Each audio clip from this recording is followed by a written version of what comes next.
Day 11 and some more on language and why it's ineffective and unreliable when it comes to communicating ourselves when we are in dialogue with someone with the aim to make ourselves understood and to understand the other person. Now, I think I said this again before rather, but I'll repeat here anyhow, is that on a surface level we can, it's perfect. It's like, yeah, I'm wearing a grey top, it's grey outside, temperature is this degree, and I need you to know that because you're picking me up and you need to wear some, I don't know, just my point is like for all the kind of superficial stuff, language is perfect, that's what it's for. But if you wanna, if you crave to be seen and understood by another human being, another person in your life, that's where I think language is, like I say, far more slippery and unreliable and ineffectual than we are happy and able to admit. So I'll give an example. The more important the relationship, and what I mean by that, this could be with someone who on paper, again, on surface level, isn't important. So it's not your child, not your husband, not your mother or father or something, but you feel the importance, you feel a really strong pull to make things better, to make yourself heard, seen and all the rest with someone. So whenever there is such a pull, we're talking about, in my view, in my experience of life, and as an astrologer in particular, this is karmic. And I think, in fact, my theory of relationships is all karmic in the sense that we are here to finish some unfinished business, but that's not to do what we didn't do, is actually to reframe that what we didn't do, we had reasons and we forgive ourselves. That's the work, not to actually do what you didn't end up doing last time. So I'm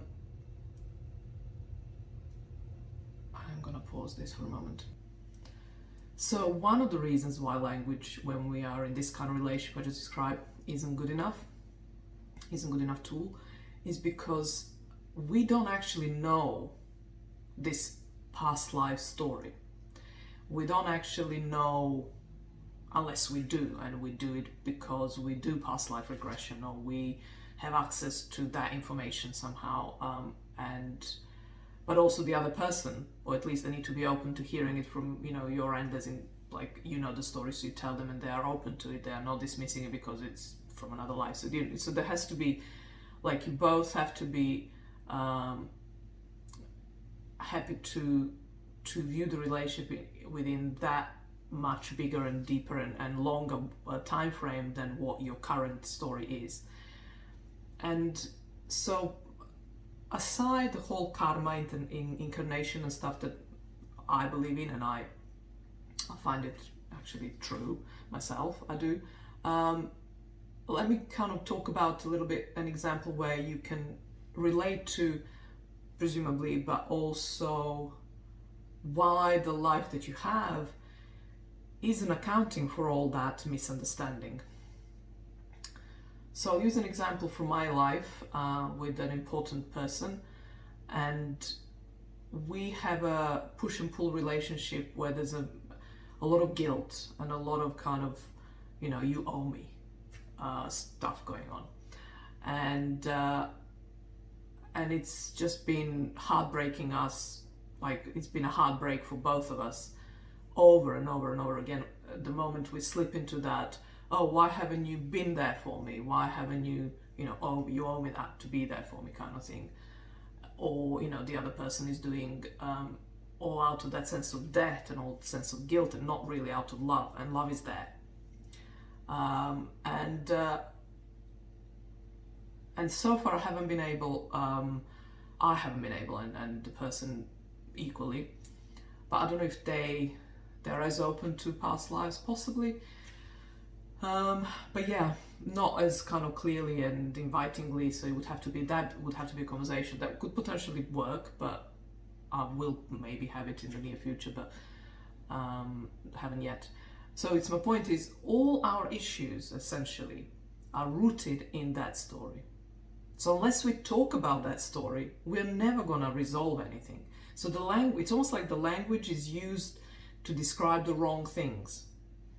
So that's one example, or another example, or an example of why language for relationships of any kind of depth and connection, like personal, intimate connection. And when I say intimate, it doesn't have to be lover. That's not the only intimacy. Intimacy is just being close to someone and sharing yourself from the depth and from, beneath the surface.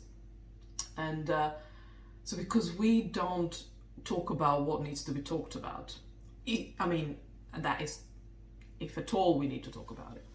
But yeah, if we do, we might as well talk about what's actually at stake here and what we're actually doing. But unless we know that story, and again, I speak from experience because for quite a long time, whenever we did talk, and it always ended up being an argument, we were rooted in the reality that we are both in now, in this lifetime. And you look around and there's not really, yes, you can find a lot of things allegedly, that could support your story. Oh, you owe me and you didn't do that. Oh, you should feel guilty and bad because you didn't blah blah, all those expectations. Like I say, there is enough to make this story, make it sound plausible and realistic. But when you're left every time feeling like something is amiss here, something is profoundly, we're missing something because we're not resolving anything. And fair enough, I say it was an argument every time, but we did have conversations on the back of an argument where things would have been calmed down and you kind of feel, okay, yeah, I suppose we have resolved this, but you haven't. We haven't. Because it's far deeper and it's about something else, not those things that you seem to think are in your current life. And so to wrap up, the point about language, yes, there is this point about past lives and why it's ineffectual. But even if you don't believe in past lives, the principle here I'm describing is that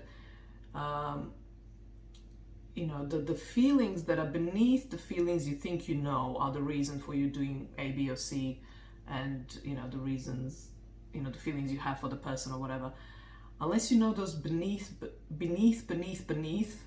feelings and have language for them, you will always miss the mark in your dialogue.